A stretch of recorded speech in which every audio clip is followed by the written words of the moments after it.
Oi, tudo bem? Uma pergunta importante que tem sido feita por nossos espectadores.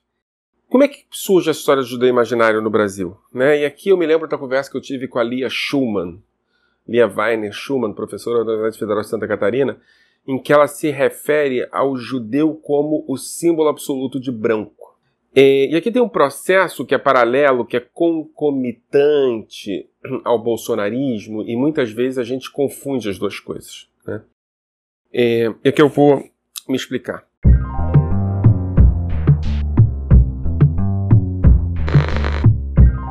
Se eu chegar lá, o que depender de mim, todo cidadão vai ter uma arma de fogo dentro de casa.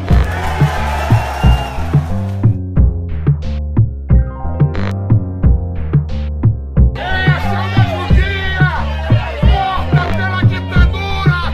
Esse filho da puta defende abertamente!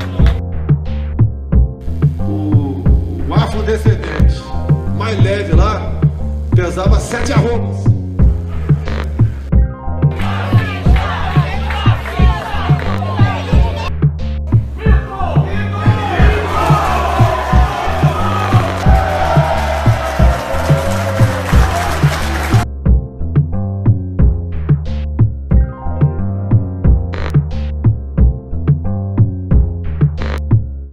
Ao contrário de outras minorias não negras no Brasil, como, por exemplo, os japoneses que se tornam brancos a partir da ascensão e da força do Japão como fenômeno econômico, fenômeno de produção cultural econômica.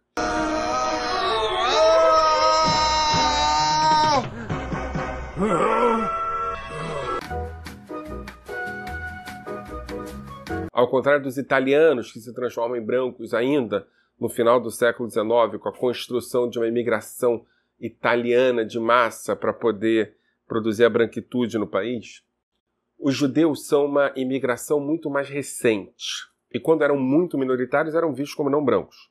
Eles se transformam em brancos justamente quando surge o processo de consolidação da democracia racial no país. Anos 50, justamente utilizando um imigrante judeu no Brasil, Stefan Zweig, que chega no país e cria a noção de Brasil como país do futuro, que é a ideia do país do futuro, porque é o país que não tem passado, o país que se consolida como encontro no futuro, encontro nos tempos que estão por vir, etc. e tal, e que é uma antítese da Europa, uma antítese da Alemanha, em que o passado é importante, o passado é que organiza o presente, as origens e não o destino, etc. e tal. A ideia de judeu como produto efetivo da democracia racial se produz nos anos 50. Né? O judeu começa a entrar na brasilidade a partir do uso político da democracia racial como referência. E o que eu acho interessante disso é que a democracia racial começa a perder espaço, a ser desafiada nos anos 2000, né?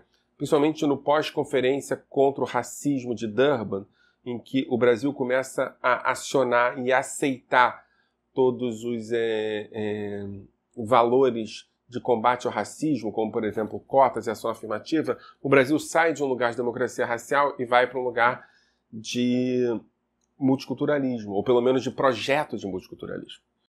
E nesse projeto de multiculturalismo, o judeu perde a força que ele tinha, estou me referindo aos judeus conservadores, perde a força que ele tinha de ter se beneficiado com o processo de construção de democracia racial. E reage à democracia racial sendo trocada por outra gramática política a partir do apoio aos grupos que são contra as cotas e ações afirmativas, tal qual outros grupos de classe média. O judeu, nesse sentido, passa a ser a síntese da classe média. E eu acho que aqui você tem, justamente no bolsonarismo, um momento de recuperação, de tentativa de recuperação da democracia racial brasileira como fenômeno hegemônico e a tentativa de recuperação e de vínculo dos judeus conservadores a essa perspectiva. E aqui o judeu vira branco. Aqui o judeu vira o mais branco de todos. Tem um texto maravilhoso que eu estava lendo agora há pouco tempo atrás, que é um texto do Michael Sandel, Ele fala sobre os sentimentos morais como organizadores do trumpismo. E a ideia de que a entrada, veja bem, a entrada de negros na universidade produz um ressentimento em classe médias brancas que percebem esses processos de construção de entrada de negros como uma tomada de seus lugares tradicionais, né? E aí, o que se fala é o seguinte, o que ele fala é o seguinte, que eu acho importante a gente trazer isso para o Brasil, né? Esses caras entram na universidade e utilizam uma narrativa que é uma narrativa de mérito pessoal, não é? E aí, quando eles veem as pessoas entrando na universidade, entre aspas, nos seus lugares, eles dizem, olha, apesar do meu mérito, eu não estou na universidade. Eles resgatam aqui uma referência muito importante, que é a referência do privilégio. Eu não estou referindo a privilégio no sentido que se usa hoje no Brasil, que é um privilégio no sentido mais simples da palavra. Estou no sentido do privilégio, no sentido radical da palavra. A ideia de que o privilégio está vinculado a uma perspectiva dinástica, de nobreza, privilégio de nascimento. E aqui o que se percebe no fortalecimento da extrema-direita é que esse privilégio de nascimento ocupa um espaço que surge como meritocracia, mas não é meritocracia. É a ideia de que eu estou aqui porque tenho mérito, mas na verdade o meu mérito é ter nascido branco. E aí nessa gramática, eu acho que aqui tem a tragédia, nessa gramática, o judeu se vê como branco, se vê como ameaça por causa das cotas e da democratização do ensino superior e de outras coisas, mas se vê como vítima por conta do holocausto do antissemitismo. Ao mesmo tempo, a extrema-direita vê os judeus como vítimas brancas adequadas a elas. Ou seja, tal qual setores da esquerda, a extrema-direita não vê diferença entre judeus e outros brancos na Europa, porque acredita na narrativa da civilização judaico-cristã. São judeus e cristãos, então são mais cristãos do que judeus. Então não tem muita diferença entre cristão e judeu. São brancos. E utilizam a narrativa do Holocausto como uma narrativa que faz parte da narrativa dos brancos como vítimas. Essa é a tragédia. Vocês sabem, eu sou um crítico muito grande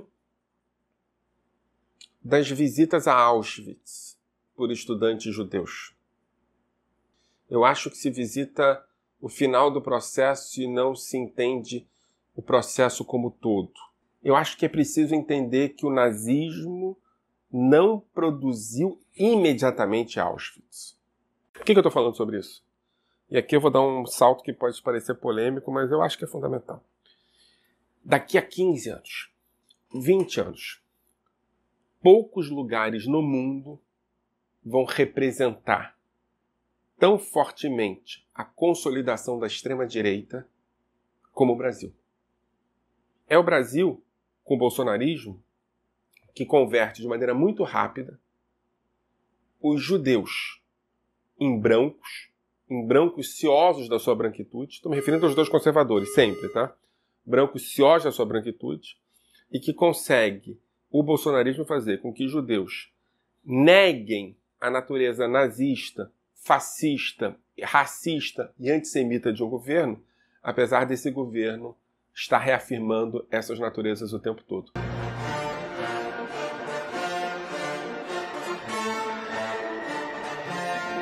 Só no Brasil, os judeus passam a ser cúmplices, os judeus conservadores, de novo, cúmplices de um governo efetivamente fascista e antissemita, tratando o governo como um governo filosemita e amigo dos judeus.